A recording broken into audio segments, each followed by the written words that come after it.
Raha bahatopoko lasy topoko vava anao manaraka ny mety ho toetry ny andro rano sy arazy misana-bolana ho an'ny androany malefaka ny tsoky faratraza. Itoetra malefaka izay ho an'ny andron'ny rapitso. Misy kosa nefa ny tangoron-drahona izay manantona ny morontsiraka avaratra atsinanan'ny nosy iny vinavinaina hitondra rotsakorana betsaka koa izay manomboka ny rapitso alina. Misy arak'izany ny fampitandremana noho ny abetsaky ny rotsakorana ho an'ny faritra Ambatsoa, Analanjorofo ary Antala manodidina ny 70 ka hatramin'ny 80 milimetatra ny rotsakorana ao anatin'ny 420 ora.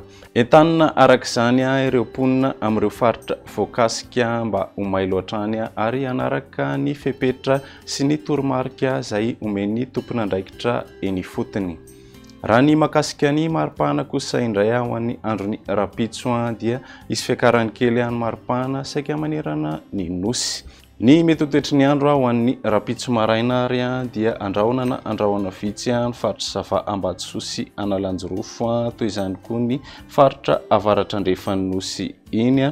Isy ny zavana maraina ho an'ny afovoantany raha toka hibalika kosa ny masoandro any amin'ny faritra sisy. Ny tolakandro kosa indray dia anorana malefaka ny faritra Zava Ambatsoa sy Analanjorofo andrahona vitsy ny ilany avaratry ny nosy raha toka ifandimby kosa ny rahona sy ny masoandro any amin'ny faritra sisy. Ny maripana manodidina ny 520 ka hatramin'ny 420 degré ny afovoantany, 420 ka hatramin'ny 820 ny ilany atsinanana raha toka 30 ka hatramin'ny 330 kosa ny ilany andrefana manodidina ny 430 degré ny maripana ambony indrindra ho an'ny ilany avaratry ny nosy.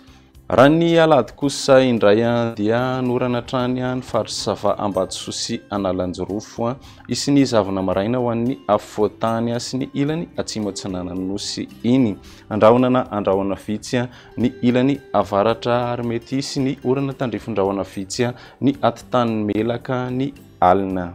Raha ny maripana ho an'izay andron'ny alahady izay manodidina ny 420 ka hatramin'ny 520 ny afovoantany, 420 ka hatramin'ny 820 kosa ny ilany atsinanana raha toka 30 ka hatramin'ny 330 degré hatrany ny ilany andrefana manodidina ny 530 degré hatrany ny maripana ambony ho an'ny ilany avaratra. Raha ny mety ho toetry ny andro ho an'ny alatsinainy dia anorana malefaka hatrany faritra Zava Ambatsoa sy Analanjorofo andrahona vitsy ny ilany avaratra atsinanan'ny nosy iny.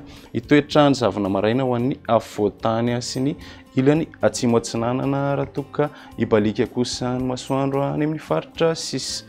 Ny maripana ho an'ny andron'ny alatsinainy manodidina ny 420 ka hatramin'ny 520 degré ny afovoantany, 420 ka hatramin'ny 820 kosa ny ilany atsinanana raha toka 720 ka hatramin'ny 330 kosa ny ilany andrefana manodidina ny 430 degré ny maripana ambony indrindra ho an'ny faritry Betsiboka. Izay ny meteo an'ity anio ity manome fotoananao ho an'ny rapitso indray. Veloma tompoko.